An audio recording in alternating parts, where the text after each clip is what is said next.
بسم اللہ الرحمن الرحیم۔ نبی کریم صلی اللہ علیہ وآلہ وسلم کے یہاں نماز پڑھنے کے لیے کسی کا جنازہ آیا۔ آپ صلی اللہ علیہ وآلہ وسلم نے دریافت فرمایا، کیا اس میت پر کسی کا قرض تھا؟ لوگوں نے کہا کہ نہیں۔ آپ نے ان کی نماز جنازہ پڑھا دی۔ پھر ایک اور جنازہ آیا۔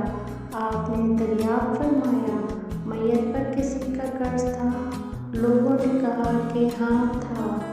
یہ سن کر آپ نے فرمایا کہ پھر اپنے ساتھی کی تم ہی نماز پڑھا لو۔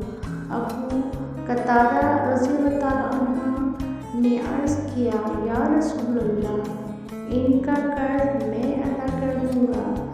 تب آپ نے ان کی نماز جنازہ پڑھائی۔